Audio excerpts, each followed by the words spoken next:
Oke, halo semuanya. Salam, apa kabar? Aku harap semuanya baik-baik aja ya. Kita ketemu lagi di acara yang paling keren di Studio Sentosa ini. Apalagi kalau bukan cemilan, cerita milenial anak muda.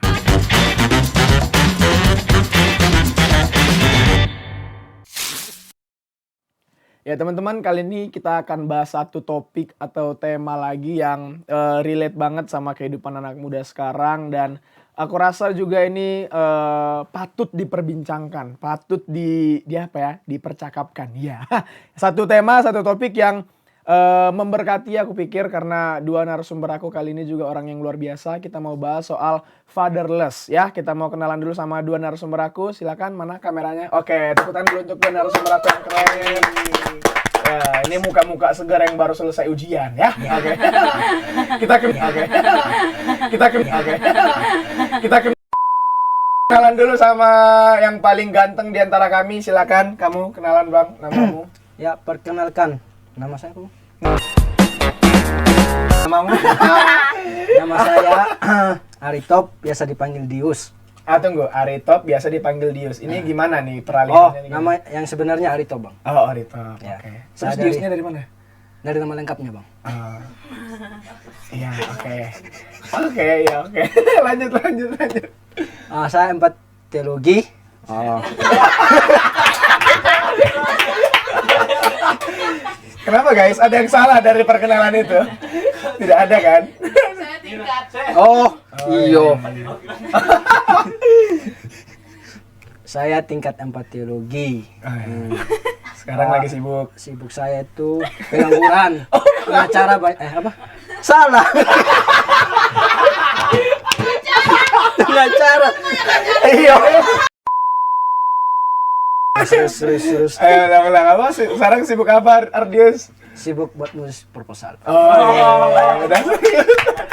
Tadi katanya pengacara, pengangguran banyak acara ya. Anak acara ya? Anak acara. Oke, itu terima kasih Ardius sudah mau mampir ke Cemilan. Kita mau dengar kesaksian hidup dan bagaimana Tuhan memberkati Ardius di sepanjang hidupnya. Sekarang mau kenalan yang paling cantik di antara kami tiga. Silakan, Anggi. Oh, bukan. Silakan kamu. Oke, perkenalkan nama saya Debbie Emmanuel Lapoli, biasa dipanggil Dea. Sebenarnya nggak ada nyambungnya juga sih. Sama, ini Ya, juga Ardius dipanggil ya. Iya, gitulah ya. Saya juga mau ganti nama lah nanti kayak gitu. Tapi kalau dosen-dosen panggil saya Debbie, jadi tapi orang terdekat panggil saya Dea. Oh, gitu. berarti kita udah dekat lah ya. Kita Iya, panggil iya. dia Dea ya. Aku panggil kamu Deboy gimana? Nggak apa-apa sih. Udah dekat juga ya? Iya, Oh. gitu. Oke. Terus saya mahasiswa tingkat 4 teologi, mahasiswa akhir di kampus Institut Injil Indonesia. Oh my god. Wow.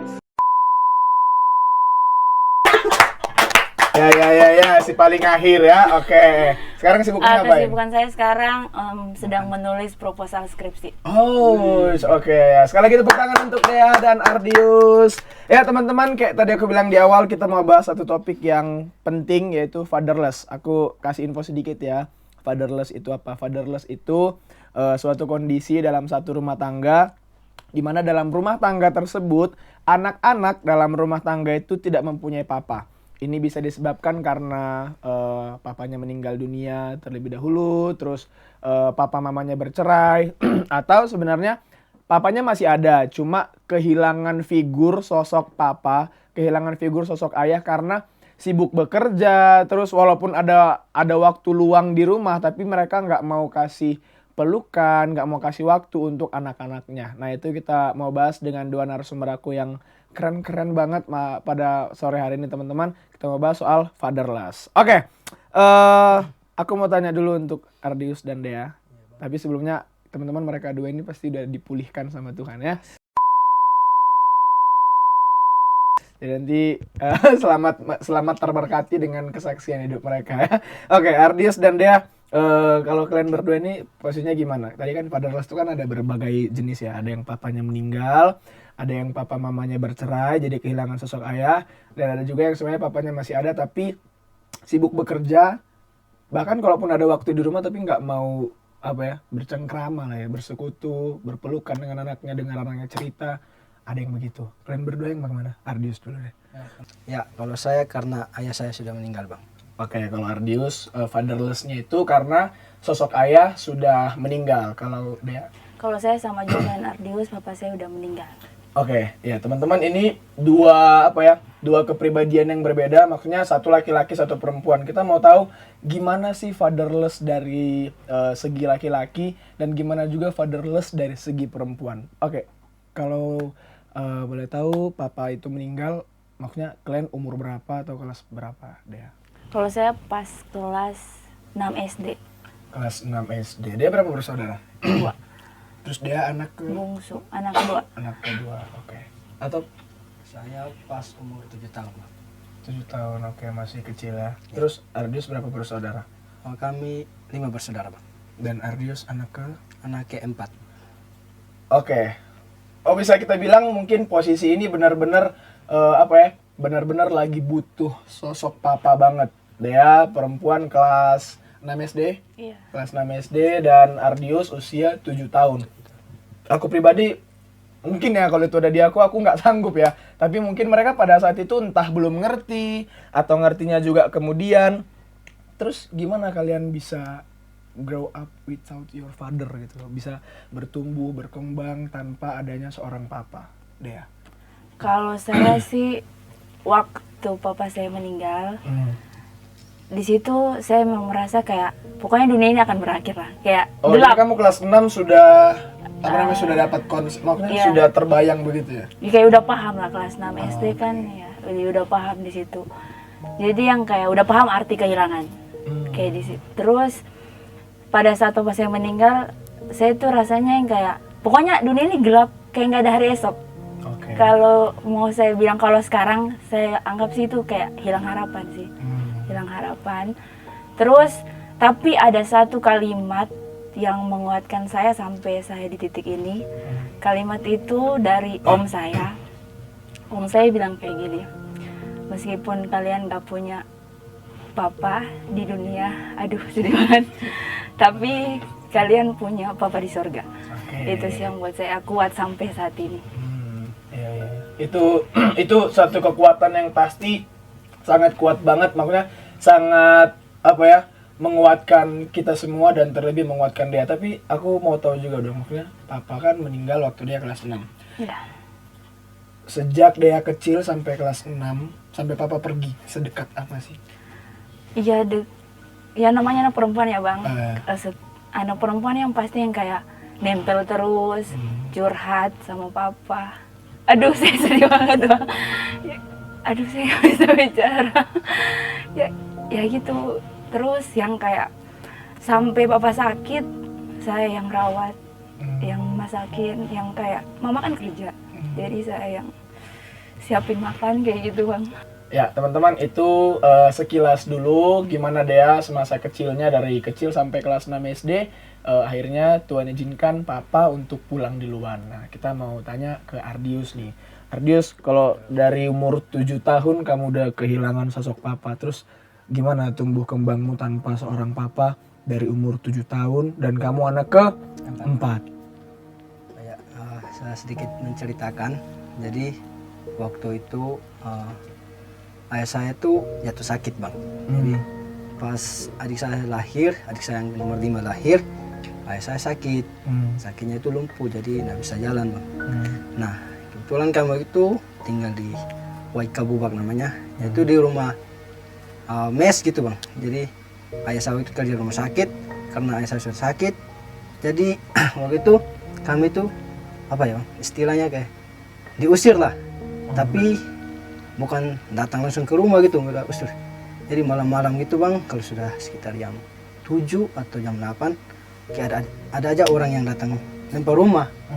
Jadi kayak seolah-olah itu suruh kami pergi gitu. Ngusir gitu ya? Setelah itu pergilah, pindahlah ke kampung ayah saya, tinggal di sana. Karena ya bawa ayah saya yang dalam keadaan lumpuh, tinggal di sana. Dan selama masa kecil itu juga saya sempat urus ayah saya, kasih makan, kasih mandi, terus ya gunting rambutnya. Tapi walaupun saya tidak bisa gunting rambut, dia suruh aja, yang penting pendek gitu. Oke lah, saya gunting aja. Itu umur masih 7 tahun. Ya, setelah itu bang, Nah, lebih parahnya lagi pas di kampung ayah saya waktu itu ada perang karena suku kami ini ya panennya boleh bilang ya melimpah lah Oke. dari kampung kami nih. Karena ada kampung sebelum mereka udah terima bang, mereka iri gitu. Jadi mereka tiba-tiba langsung serang, bakarlah beberapa rumah, bahkan padi yang sudah dipanen yang sudah bersih hasilnya terbakar. Jadi terpaksa saya sama ibu saya sama adik bungsu saya kami lari duluan gitu bang. Larilah ke om saya, om kandung kakak dari ibu saya. Oke. Jadi ayah saya masih diurus sama saudaranya. Terus dibalari juga ke pokoknya pindah lah dari daerah perang situ bang, dari daerah rawan perang. Terus ke ayah saya setelah beberapa tahun, setelah 1-2 tahun begitu perangnya reda karena polisi turut campur tangan, beberapa tentara juga turun untuk meredakan perang. Akhirnya om saya minta supaya jemput ayah saya di kampung, dibawa ke rumah om saya. Setelah beberapa bulan baru ada di rumah om saya. Itu hari bapak saya sakit. Pas sakit, ibu saya ini pergi kan jauh dari rumah sakit bang. Jadi ibu saya pergi cari obat lah untuk ayah saya. Nah saya yang jaga. Rumah kami kalau orang Sumba kan ada rumah panggung gitu bang. Jadi di dalam rumah ayah saya tidur. Pas maghrib gitu, tiba-tiba saya ini di bawah sambil nunggu ibu saya pulang bawa obat buat ayah saya yang sakit. Dia kan tidak bisa bangun lagi, cuma hanya bisa tidur. Jadi kalau makan ya suap. Nah pas maghrib karena ibu saya belum pulang, tiba-tiba ayah saya itu udah sesak nafas gitu bang. Udah satu nafas lah gitu. Jadi dia gitu. Nah saya langsung naik lihat ayah saya sudah meninggal gitu. Tapi saya tidak mampu lihat waktu itu karena saya masih kecil, karena ayah saya dalam kondisi yang seperti itu. Kebetulan juga om saya, tante saya tidak ada, bahkan ibu saya juga tidak ada. Saya sama sepupu saya. Udah saya langsung turun lagi ke bawah. Diam aja, sampai nangis di depan pintu, nangis. Tidak lama kemudian sepupu saya datang, naik, lihat ke atas, terus ibu saya juga sampai, naik lihat ke atas. Tidak lama langsung dengar, ibu saya teriak menangis, ayah saya meninggal.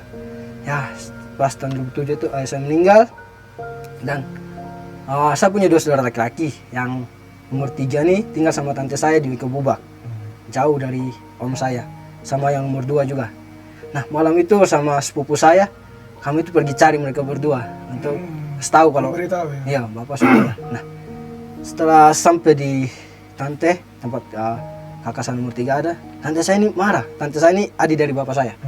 Jadi dia marah, kenapa kalian bawa ke rumah om saya, kenapa tinggal aja di kampung gitu. Sudah kami panggil aja kakak saya, kami kembali. Itu sekitar jam 12 atau jam 1 malam lah kembali ke situ. Bahkan setelah ayah saya meninggal, sebelum ayah saya meninggal, pesan ayah saya ke ibu, kuburlah dekat rumah om saya gitu. Karena om saya ini, karena kesian dengan kami, jadi om saya kasih tanah, kalian tinggal sini, terus saya pergi lagi kembali ke kampung ayah saya. Jadi dia mau dikuburkan dekat rumah situ gitu bang, dekat rumah kami. Ya. Tapi tante saya ini yang tadi ini ngotot, dia udah terima gitu bang. Jadi dia harus, ayah saya harus kembali ke kampung. Karena udah, jadi selama beberapa hari itu karena belum kubur, karena tunggu kakak saya yang nomor 1 yang kuliah di Jogja bang. Jadi dia kuliah di Jogja, kami kirim uang, pulanglah ayah sudah meninggal, kirim uang untuk tiket pesawat. Tapi karena pacarnya ada dan mau ikut, uangnya tidak cukup, jadi terpaksa pakai kapal laut, jadi lambat lah pulangnya. Jadi untuk hari penguburannya yang ditetapkan diundur lagi. Nah kesempatan lah buat tante saya ini rebut mayat ayah saya bang. Jadi waktu itu saya ingat persis. Jadi di ruang tamu gitu bang, di situ sudah ada kakak saya nomor 2 kayak mau perang gitu bang. Kakak saya nomor 2 tuh sudah siap kayu sama ada paku gitu. Terus kakak saya nomor 3 dengan parang atau apa gitu, sama ibu saya pegang kayu. Terus saya masuk ini, kakak saya bilang bang, sini kita jaga kita punya bapak ya. Dia peluk saya. Terus kan saya masih kecil, om saya ada, om saya tidak terima. Dia datang, dia gendong saya, dia bawa di kamar, tutup pintu, terus dia menyanyi bersama, peluk kuat gini. Tidak lama saya dengar ibu saya teriak karena tante saya datang ini bawa dengan tentara bang. Jadi kayak rampas begitu, karena ibu saya tidak mau kasih mayat, jadi mereka bawa tentara. Oke. Jadi tilang, karena mereka teriak di luar, jadi saya penasaran bang. Saya mau keluar, tapi om saya ini Tahan. ya tahan kuat sekali. Sampai ya sudah reda begitu, baru dilepaskan saya keluar. Saya keluar, mayat ayah saya bersama Peting sudah dibawa. Dan sampai hari ini saya belum tahu di mana ya kuburkan. Gitu. Gitu sih. Nah selama saya dari situlah hidup saya ya harap sama apa berharap sama ibu lah. Ibu menjadi pengganti ayah saya. Oh, oke. Jadi kehidupan Dea seorang perempuan tanpa ayah dan kehidupan Ardius seorang anak laki-laki tanpa ayah. Berarti Dea udah berapa tahun berarti sekarang?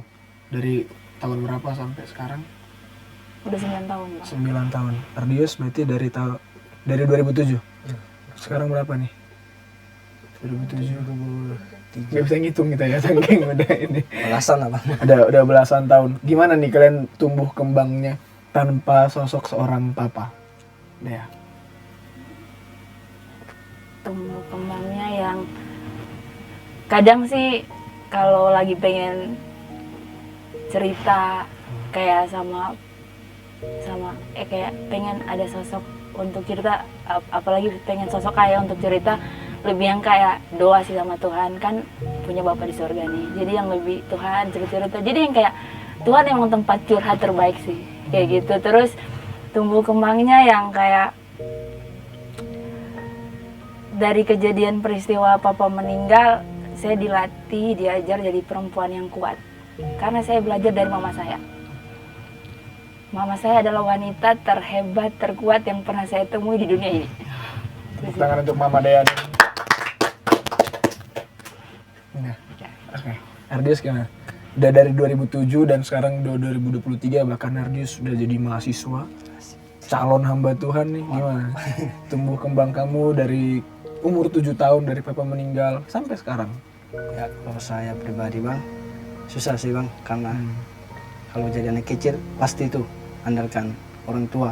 Kalau ada apa-apa kayak dipukul teman itu, aduh pasti lapor bapak nih atau lapor mama nih. Tapi ya bagaimana bang, karena setelah 2 tahun setelah ayah saya meninggal, ibu saya juga meninggal. Jadi besarnya saya itu ya lebih kayak bersama dengan kakak gitu. Jadi selama bertumbuh kembang saya bersama kakak, jadi kakak saya ini yang sulung cewek, dia tuh kayak pengganti sosok dari ayah dan ibu saya. Ya. Jadi saya Tangan untuk kakaknya Ardius juga. Wow. Oke. Jadi Ardius dari papa meninggal, bahkan 2 tahun kemudian mama meninggal, diurus dan dibesarkan sama kakak. Ya, terima kasih untuk kakak. Bilang makasih dong untuk kakak. kasih kakak. Iya. Oke, terus gimana juga pengaruhnya ke hubungan kalian dengan keluarga yang lain? Karena ini kan papa yang meninggal. Maksudnya hubungannya tetap baik kah sama keluarga papa, atau justru malah oh ya udah karena papanya udah meninggal, udah deh nggak usah urusin lagi begitu. Ardius gimana? Oke bang. Jadi setelah ayah saya diambil sama tante saya, otomatis hubungan ibu saya bersama tante saya rusak bang. Oke. Jadi kita tidak saling bertegur begitu bang. Bahkan kakak saya nomor 3 yang tinggal di tante saya waktu itu ya harus keluar dari rumah itu. Jadi kakak saya nomor 2 yang laki-laki itu tidak terima dengan apa yang dibuat sama tante saya. Ya. Tapi kakak saya yang sulung ini kan dia tidak sempat ikut bang. Jadi dia masih berdamai lah sama tante saya, masih ke rumah tante. Bahkan kakak saya waktu dia melahirkan anak pertama itu ya di rumah tante saya. Tapi ibu saya tidak sempat lagi untuk itulah sama tante saya. Tapi setelah ibu saya meninggal, ya mau bagaimana lagi bang? Kalau kedua orang tua sudah meninggal ya kami harus damai dengan tante dengan sepupu kami. Ya, gitu. Jadi ya baik-baik aja lah hubungan keluarga kami dengan keluarga dari bapak. Bahkan dipanggil juga ke kampung, datang ke sana. Oke. Sorry Dius, maksudnya tadi kan kamu bilang sampai sekarang kamu nggak tahu kuburan papa di mana. Ya. Sampai sekarang nggak tahu. Sampai hari ini belum tahu bang. Kalau kakak saya nomor pertama sudah, karena dia ke kampung lumayan jauh juga bang. Jadi masuk ke dalam. Kakak saya nomor kakak sulung ini yang baru tahu rumah besar kami, rumah di tempat ayah saya waktu kecil, dan kuburnya bapak saya. Tempat dikuburkan dia tahu. Jadi keluarga yang lain juga nggak tahu. Maksudnya Kalau kakakmu, adikmu. Kami berempat belum, baru kakak sulung aja yang tahu. Oke. Ya ternyata teman-teman fatherless itu juga mempengaruhi hubungan anak dengan keluarga papa yang walaupun sudah tidak ada. Dea, gimana Dea? Hubungan kamu, hubungan mama, hubungan kakak dengan keluarganya papa? Kalau saya sih masih, kalau kayak ada kumpul keluarga besar papa masih sering diundang. Tapi ya nggak terlalu sedekat keluarga mama sih. Yang karena papa juga udah nggak ada, jadi lebih yang kayak kalau ada kegiatan keluarga bisa datang bisa tidak ya gitu. Terus kalau ada kumpul keluarga baru.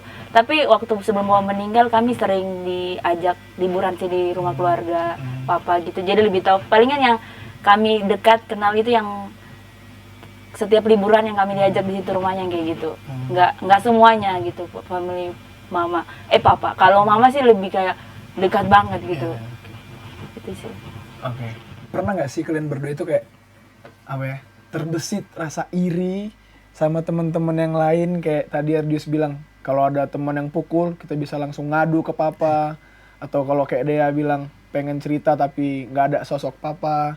Pernah nggak sih terus tiba-tiba kalau apa ya, kalau kita dramatisir, bukan dramatisir juga sih, kalau jemput sekolah misalnya, kita lagi sekolah yang lain dijemput papanya naik motor ataupun jalan kaki, lah kita nggak ada yang jemput gitu ya. Dea gimana? Kalau saya sih, ya pasti rasa iri pasti ada bang. Kayak malah kadang bandingin diri dengan teman yang lain. Iku mereka kayak gini sih. Terus yang paling pernah pengalaman yang paling saya sedih itu pas terima raport di sekolah. Jadi kan semua orang tua datang nih. Tapi mama saya kan sibuk juga kerja. Jadi saya diwakilin sama papa teman saya. Oke. Iya, Bu, diwakilin ambil raportnya. Jadi yang kayak astaga. Kayak Itu gitu kelas sih. berapa tuh? Waktu SMA. Oh justru SMA. Iya, waktu SMA. Jadi, terus kayak kadang kalau lagi acara Natalan, di situ yang kayak kumpul terus foto keluarga yang kayak rasanya nggak lengkap sih. Ada yang kurang. Iya, ada yang kurang gitu. Itu sih. Oke. Ardius gimana? Dis? Kalau saya pribadi pasti ada sih bang. Ya tapi gimana ya? Iri sih, memang iri bang. Tapi ketika saya iri itu buat lihat ke teman-teman masih ada orang tuanya lengkap, terus mereka kumpul gitu. Wah, apalagi pas Natal bang. Itu kayak sering saya nangis itu waktu kecil lihat mereka kumpul sama orang tua mereka, walaupun sederhana tapi masih ada kedua orang tua mereka itu bang. Mereka rasa bahagia gitu. Tapi di saat posisi saya iri itu bang, saya lihat bahwa saya juga laki-laki. Suatu hari nanti mungkin saya akan punya keluarga. Nah, kayak mereka ini di balik kebahagiaan mereka, dalam diri saya ada niat satu hari saya seperti ini. Oke. Tepuk tangan dong lagi untuk Dea dan Ardius. Wow, luar biasa ya teman-teman ya. Oke, lanjut nih Dea sama Ardius. Mungkin istilah ini kita dengar baru sekarang, tapi kayaknya udah lama juga ya. Maksudnya sebelum sekolah hamba Tuhan, kita mungkin pernah diperkenalkan atau kita pernah punya sosok papa mama rohani. Ini bukan papa mama angkat ya, ini papa mama rohani. Kalian punya itu nggak? Terus kalau misalnya punya, seberapa berpengaruh nggak sih mereka untuk menggantikan posisi papa kandung gitu? Ardius? Kalau saya tidak ada sih bang. Oh, tidak ada. Jadi seperti tadi saya bilang kan, sejak awal kehilangan kedua orang tua, kakak nomor satu saya, kakak sulung itu benar-benar jadi sosok pengganti ayah dan ibu saya. Jadi kalau ada apa-apa dengan saya, ya kayak kakak lebih kayak kakak cewek saya daripada kedua kakak cowok saya. Jadi hampir sebagian hidup saya itu ya semua ditahu sama kakak saya. Sama kakak. Iya, kakak sulung saya. Oke. Ya, dia gimana deh? Kalau saya sih Papa Serani saya sih. Kakak tahu nggak? Tahu. Papa Serani, Papa Baptis. Jadi dia yang sering kayak ingatin saya tentang hal kerohanian, terus sering tanya-tanya kabar. Tapi kalau feel-nya beda sih dengan Papa.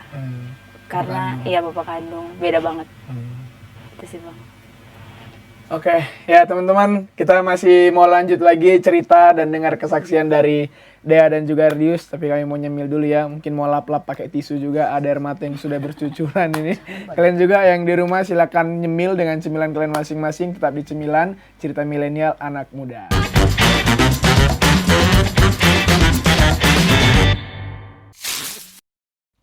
Oke teman-teman, balik lagi sama aku, Febri, sama Dea dan juga Ardius. Kita masih bahas satu topik yang keren, yang juga pas sangat memberkati kita semua, yaitu fatherless. Nah teman-teman, aku mau kasih info lagi nih. Ternyata faktanya adalah Indonesia itu menempati urutan ketiga di dunia sebagai negara dengan anak-anak yang tanpa ayah terbanyak.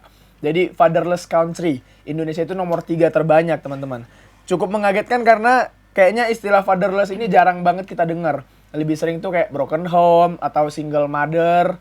Kayak istilah fatherless ya aku jujur baru-baru dengar aja dalam scrolling dan ternyata lagi booming banget. Dan banyak teman-teman kita, anak-anak muda di luar sana yang kayak bingung dan juga sedih, bahkan nyalahin Tuhan. Nah makanya lah kita angkat topik ini supaya teman-teman di luar yang mungkin lagi bingung banget terus nyalahin Tuhan karena papanya meninggal duluan, atau sebenarnya papaku ada tapi kayak nggak punya waktu untuk aku, nyalahin Tuhan, nyalahin keluarga. Nah itu kita mau diberkati lagi sama kesaksian hidup teman-teman kita ya.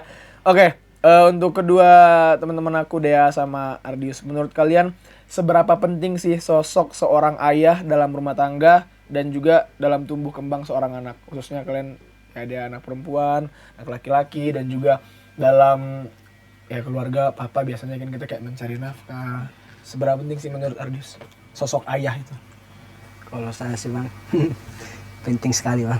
Karena sebagai seorang ayah pasti harus bertanggung jawab buat keluarganya. Dan mungkin ya ayah mungkin harus tetap ada bahkan untuk melihat anaknya bahagia gitu. Atau seorang anak juga harus mampu untuk membuat ayahnya itu bahagia atau orang tuanya bahagia. Jadi sosok ayah itu sangat penting dalam keluarga sebagai pemimpin, bahkan untuk menolong buat khusus saya laki-laki, bagaimana menjadi laki-laki yang kuat dan tangguh ketika nanti berkeluarga juga. Oke Ardius, ini menarik ya karena kakak kan, Ardius dikit-dikit ke kakak dan kakak itu perempuan. Ardius tuh sempat nggak sih kayak kehilangan figur ayah? Kalau sosok ayah ya kehilangan, apalagi secara badania, secara jasmani Ardius kehilangan. Tapi kalau soal figur, sosok yang pribadi yang bertanggung jawab, kayak tadi Ardius bilang sebagai seorang papa, terus pribadi yang melindungi anak, terus pribadi yang ngasih makan. Ya kita memang bukan nyalahkan keadaan, tapi pernah nggak Ardius kayak merasa oh ya aku kehilangan figur ayah nih dalam hidup aku?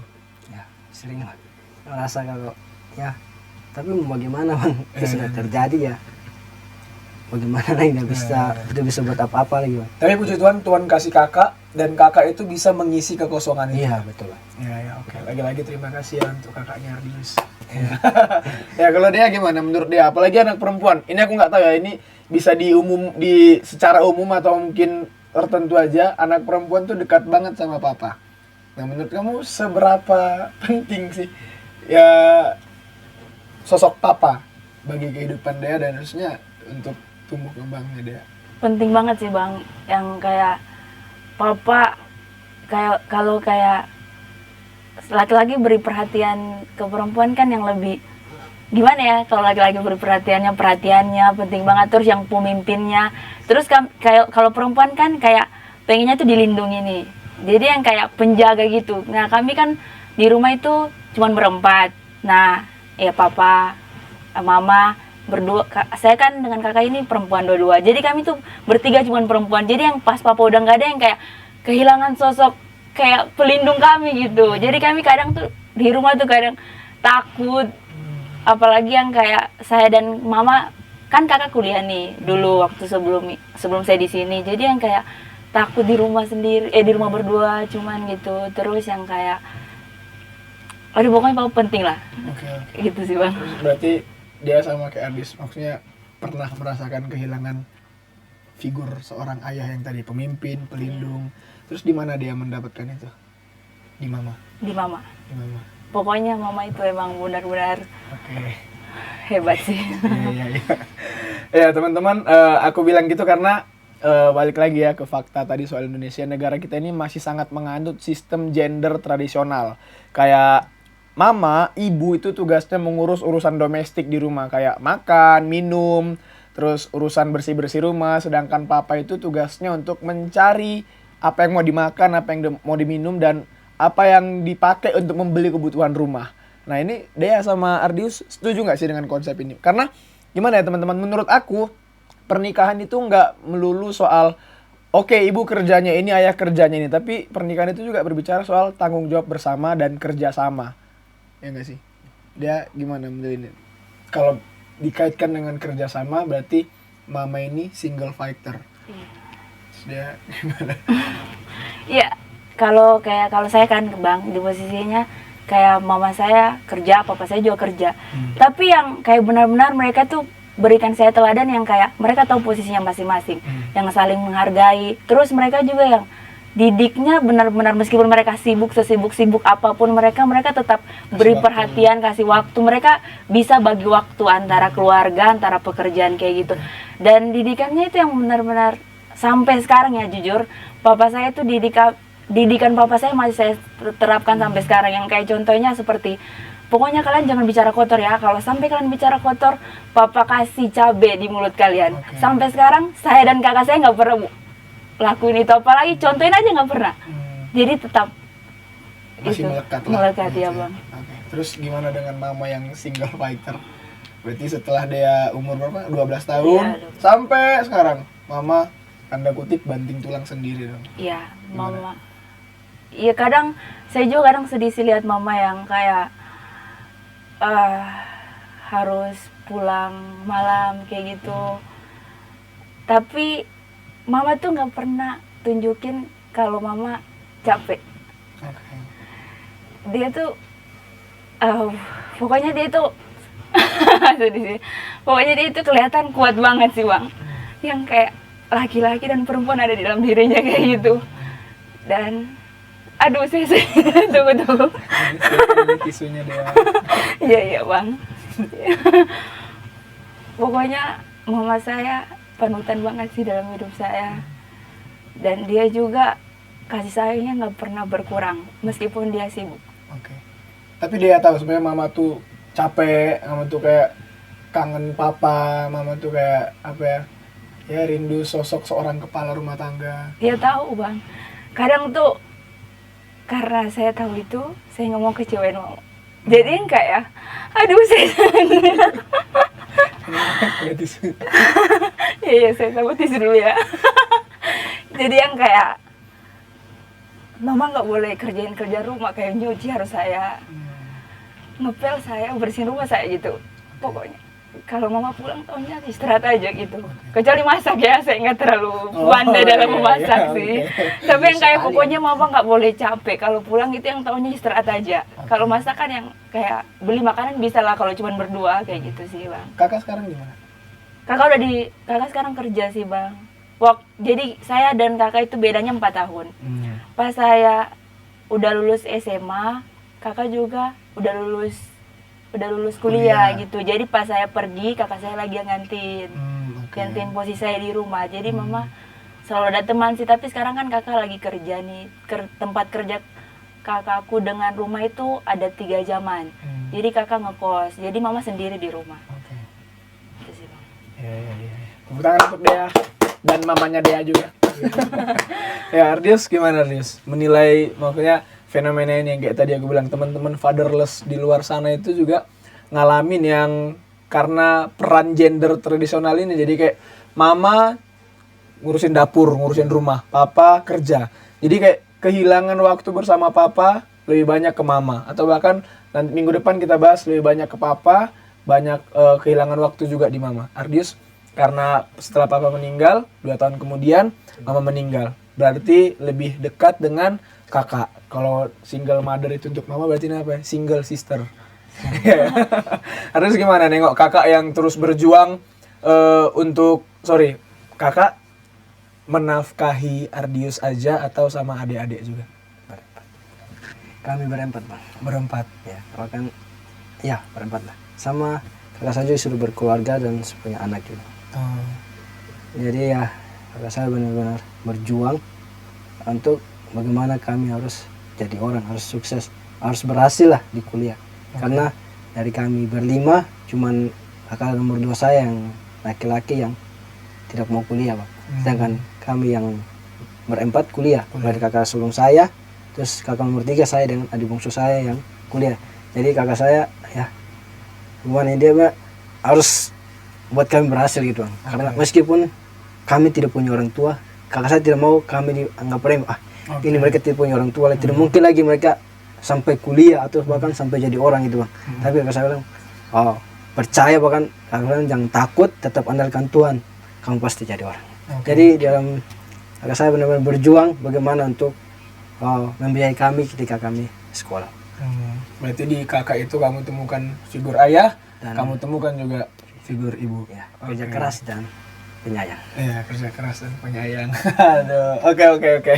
Ya, sekarang kita bicara soal dampak ya, karena apapun yang terjadi di dunia ini, di kehidupan kita pasti semuanya punya dampak. Baik itu dampak positif, dampak negatif. Baik itu dampak yang baik ataupun dampak yang menurut kita tidak baik. Aku mau tanya untuk Dea sama Ardius, apa sih kira-kira dampak dari fatherless ini menurut kalian? Entah itu secara umum ataupun dari pengalaman kalian pribadi juga nggak apa-apa. Dea dulu deh. Kalau saya sih dampak negatifnya dulu aja Bang. Boleh. Kalau dampak negatifnya itu yang pertama yang saya tadi bilang sering ngebandingin diri dengan orang lain kayak aduh dia enak banget hidupnya yang kayak gini, lengkap keluarganya kayak gitu. Terus yang kedua insecure sih. Jadi kayak emang ini aja agak grogi sih bisa tampil kayak gini yang kayak nggak percaya diri gitu. Saya juga nggak tahu kenapa gitu. Kamu Terus masih punya rasa insecure ya? iya. Baru tahu kita ini. Ya kayak gitu. Terus yang ketiga apalagi ya dampak negatifnya. Insecure-nya itu lebih yang kayak ngomong di depan itu nggak ini sih, nggak fasih gitu. Kayak di depan orang banyak gitu. Terus yang ketiga itu dampak negatifnya kesepian. Oke. Terus kalau dampak positifnya apa ya? Ya lebih mandiri. Terus yang lebih kayak ada masalah cepat bangkit. Nggak selalu down gitu. Jadi yang kayak kalau ada masalah yang kayak pokoknya ngadepinnya ini nggak boleh menye kayak gitu yang kayak dia kamu bisa kayak gitu. Jadi gitu sih cepat untuk nguatin diri sendiri gitu, nggak terpuruk dengan keadaan itu sih Bang. Oke. Ardius gimana? Ya, kalau saya Bang, kalau dampak negatifnya bersama kayak dia juga tadi, mana membandingkan dengan teman-teman yang masih punya orang tua kan, lihat gitu, mereka punya orang tua nih, pasti apa saja mereka mau atau mereka minta sama orang tua, pasti orang tuanya tuh semaksimal berusaha untuk mengabulkan apa permintaan anak-anak mereka gitu kan. Nah itu sih Bang, tapi keduanya itu ya pasti sih Bang, dari kedua orang tua, kalian ayah dan ibu pasti kasih sayang dari ayah dan ibu itu terasa beda jauh sekali Bang. Oke. Tapi puji Tuhan, walaupun saya kehilangan kedua orang tua, kasih sayang dari ayah saya dan ibu saya tetap saya dapatkan di sosok dari kakak saya. Ya.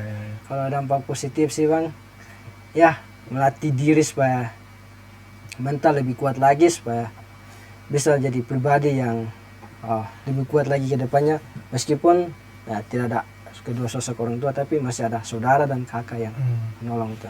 Terus berikutnya bisa dapat beasiswa.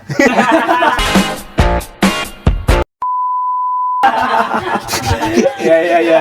Bisa dapat apa Ardius? Lebih sungguh-sungguh lagi katakan Ardius. Bisa dapat beasiswa. Oke, ya. Ya itu betul juga itu ya. Bisa dapat beasiswa. Oke. Ya, ini kita mau tanya sekarang terkait mencari pasangan hidup ya. Kita mau tanya ke Dea nih. Dea nih khususnya. Dea dalam hal mencari pasangan hidup, kamu pernah nggak sih terbesit kayak aku harus cari pasangan hidup yang kayak bapak aku? Karena dia paling tidak selama kurang lebih dari kecil sampai kelas 6 merasakan sosok papa. Iya. Berarti pernah nggak terbesit aku harus cari pasangan hidup yang jiwa kebapaannya kuat? Itu yang pertama. Atau justru dia nggak punya gambaran nih gimana sih sosok papa atau suami yang baik nanti untuk anak-anakku dan untuk aku sendiri. Karena mungkin kamu lihat mamaku juga bisa kok tanpa papa. Misalnya begitu ya kata kasarnya. Jadi timbul pemahaman ya udah nggak usah menikah lah. Toh mama tanpa papa juga bisa bertahan hidup kok. Misalnya begitu. Ini contoh. Gimana deh ya? Ya kalau dari saya sih yang abang bilang yang benar-benar saya ini udah tanamkan di pikiran saya, pokoknya dapat pasangan yang pertama dia itu dewasa, bisa bimbing saya nih. Terus yang seperti papa itu nggak ngerokok, rajin, dia bisa semua pekerjaan rumah, dia bisa, pokoknya yang kayak gitu. Terus sampai bukan hanya dianya aja, keluarganya pun saya tuh pengen dia itu punya keluarga yang lengkap, supaya saya bisa ngerasain sosok seorang ayah dalam keluarga. Oke, Gitu ngerti. sih. Yang sekarang udah ya? Kalau yang keluarga lengkap, yang yang rajin. Oke, kamu tolong dicatatin ya kamu ya. Oke, Ardius nih, kita mau tanya Ardius. Kamu dalam hal mencari pasangan hidup ataupun kamu akan jadi pasangan hidup seseorang, apa sih yang kamu pelajari dengan momen kehilangan papa, bahkan kehilangan mama ini? Yang pertama, seperti yang saya lihat dari fenomena dari orang-orang yang istilahnya keluarganya yang harmonis gitu Pak, baik dalam rohani, ya dalam hubungan rumah tangga mereka. Nah, saya ambil posisi positifnya dari mereka, saya juga harus seperti mereka atau lebih dari mereka itu Pak. Bagaimana ketika saya jadi seorang ayah atau bahkan jadi seorang kepala keluarga nanti. Kemudian saya juga belajar dari kakak saya bagaimana dia memposisikan diri dia sebagai seorang istri, sebagai seorang ibu buat anak-anaknya, makanya sebagai seorang tua, ayah dan ibu bagi adik-adiknya. Iya, oke.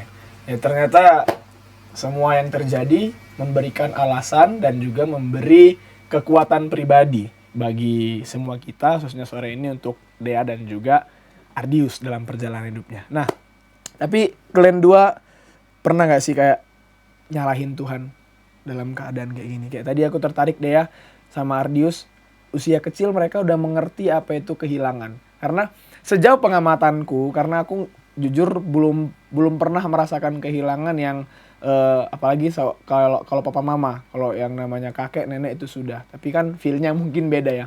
Yang sejauh pengamatanku, kalau anak-anak ini masih kecil, belum terlalu mengerti apa itu tentang kehilangan, apa itu papanya meninggal, apa itu mamanya meninggal, belum terlalu mengerti.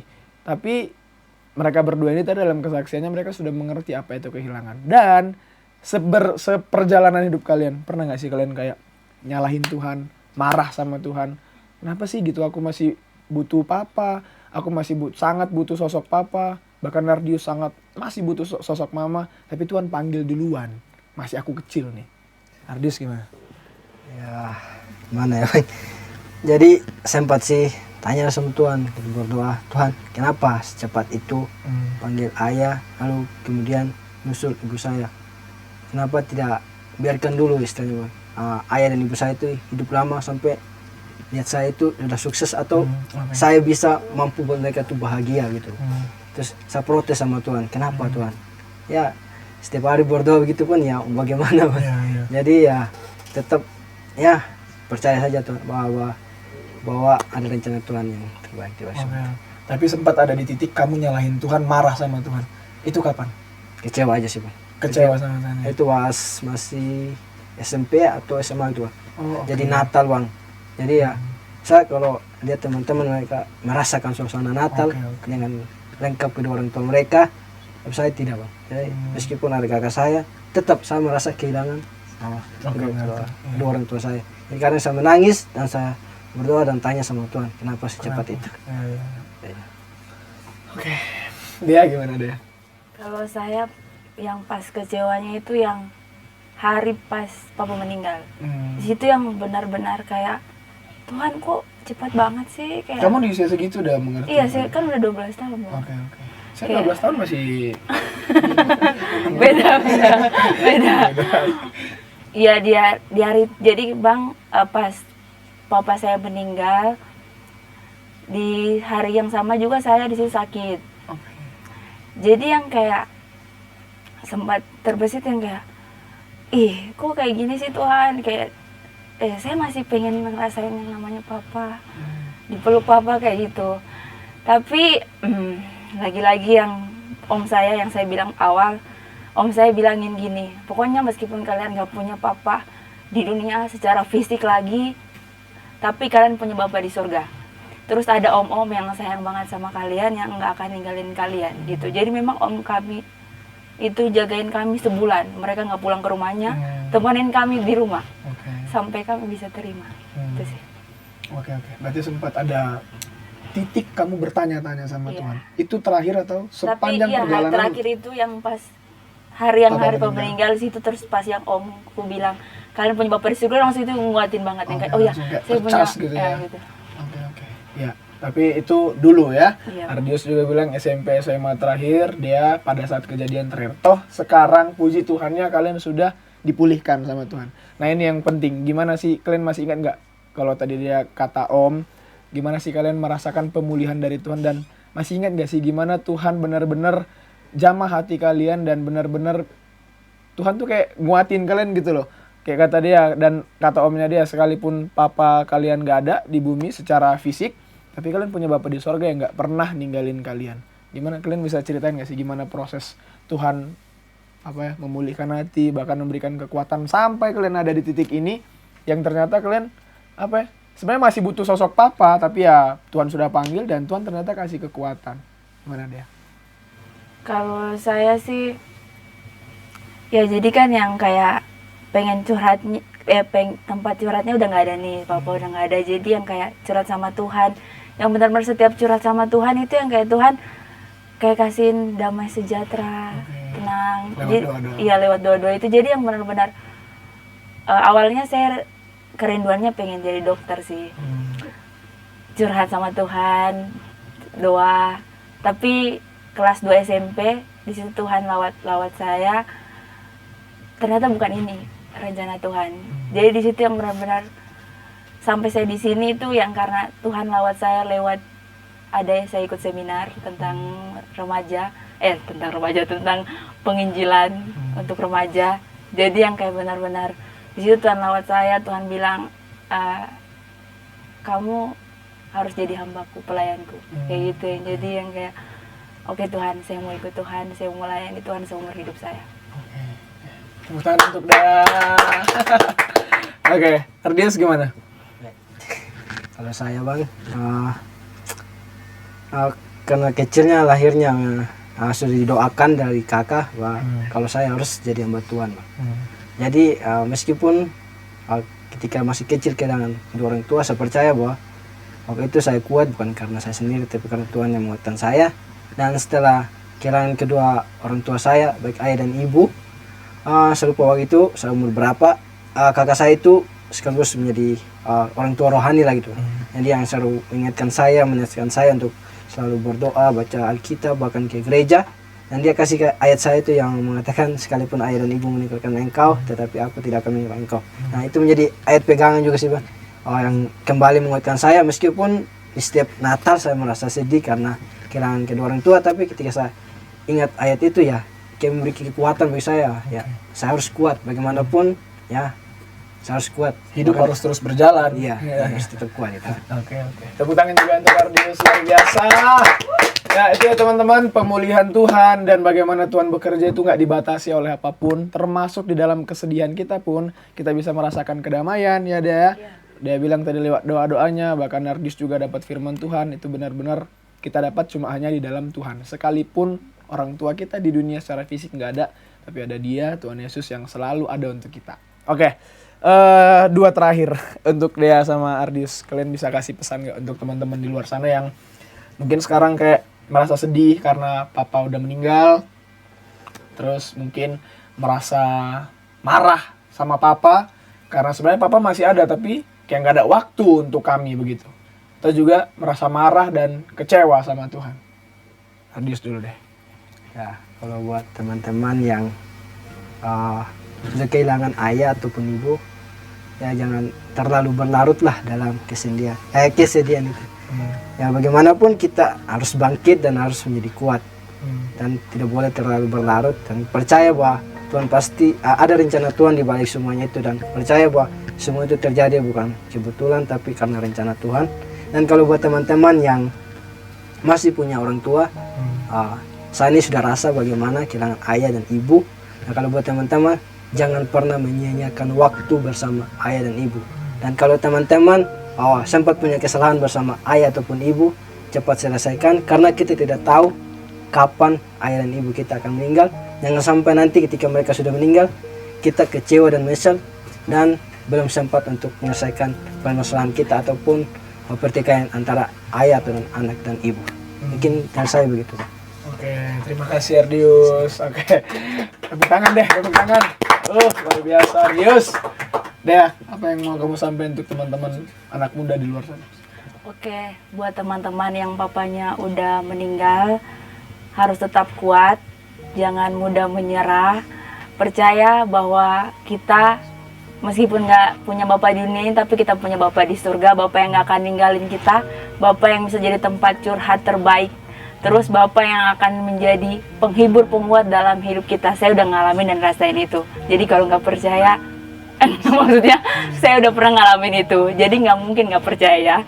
Terus untuk papanya yang kayak yang kalian rasa papanya, pokoknya yang marah sama papanya karena papanya yang nggak ada waktu, sibuk banget.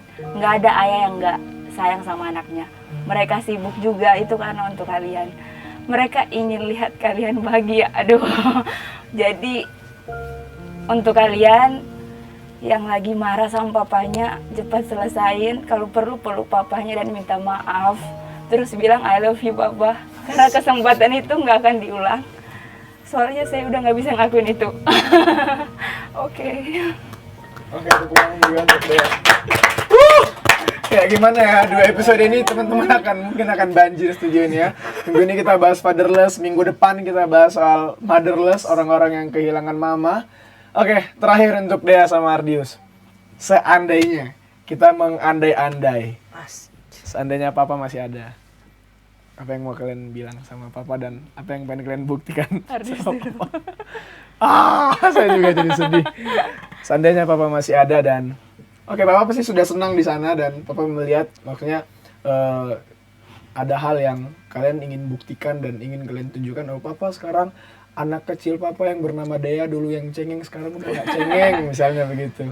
Anak kecil papa dulu yang harus dikit-dikit peluk sekarang udah bisa berdiri sendiri, misalnya gitu. Ardis dulu deh. Oke, kalau dari saya bang, nih dulu lahir antara hidup dan mati, sekarang sudah besar bahkan dipakai oleh Tuhan untuk jadi hamba Tuhan.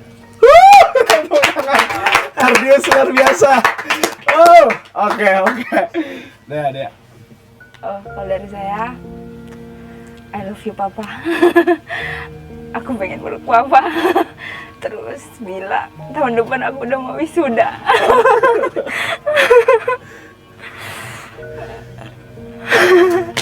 Oke. Udah. Oke, ya tepuk tangan untuk Dea dan Ardius. Ya wajar dong, emosional dan sedih, kangen itu pasti ada. Tapi poinnya adalah teman-teman, keadaan apapun itu yang Tuhan izinkan terjadi dalam kehidupan kita, kita harus imani bahwa semuanya mendatangkan kebaikan. Nah, menurut aku, kita butuh membuka mata rohani kita dan membuka mata hati kita untuk tetap melihat keadaan itu baik dan melihat Tuhan itu tetap baik sekalipun dalam keadaan yang tidak baik. Nah, kali ini kita bahas soal kehilangan. Kita semua nggak mau ya kehilangan papa ataupun kehilangan mama, kita nggak mau. Tapi ada kalanya Tuhan izinkan itu memang untuk kebaikan kita bersama, untuk kebaikan kita semua. Dan Tuhan juga menunjukkan ada yang mau dia kerjakan untuk kita, khususnya untuk teman-teman di luar sana. Contoh nyatanya sudah ada nih 2, Dea dan Ardius. Lewat kehilangan papa, bahkan Ardius kehilangan mama, mereka mengalami pemulihan Tuhan. Mereka bisa melihat bagaimana Tuhan bekerja di dalam mereka, di dalam mama, kakak, ataupun keluarga mereka, yang Tuhan ternyata nggak ninggalin mereka. Ya, aku mau baca satu ayat firman Tuhan untuk kita semua, yang kayak dibacakan Ardius tadi dari Mazmur 27 ayat 10.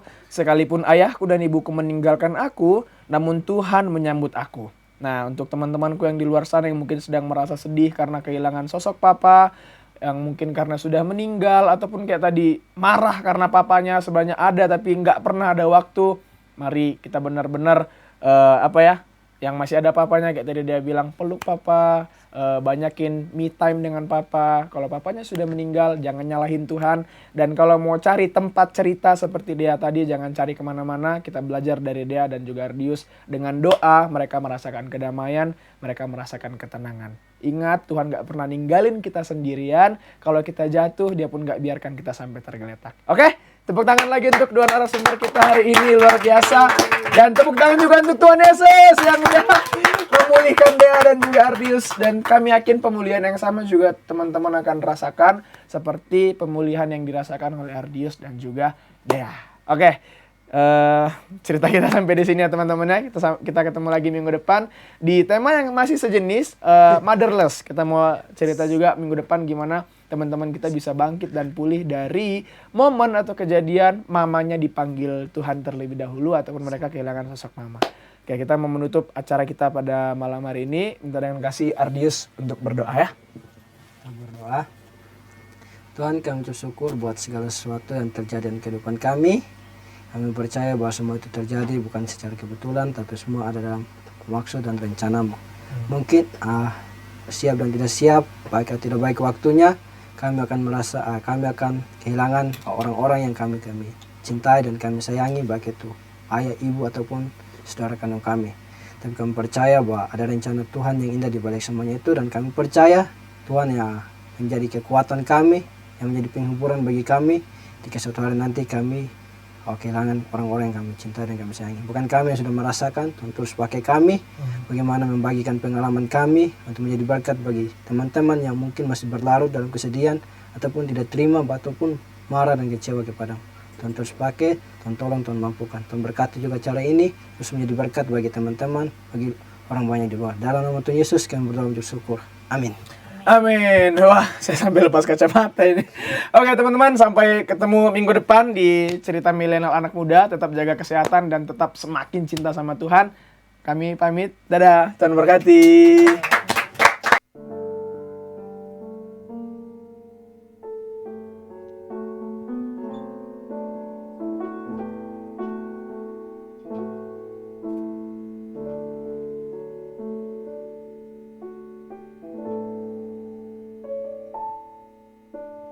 Engkau Bapa yang mengasihiku, tak kau pandang bentuk dan rupaku. Engkau mengasihiku dengan sepenuh hati, tak pernah sama seperti dunia ini. Engkau Bapa yang mengajariku melewati badai langit biru. Kau yang buatku terbang bagaikan raja wali, mengatasi segala pencobaan. Kau Bapakku yang baik, mengerti bahasa tetesan air mata, tak kau biarkan ku berjalan sendirian, sebab kau Bapakku yang baik. Kau Bapakku yang baik, mengerti bahasa tetesan air mata, tak kau biarkan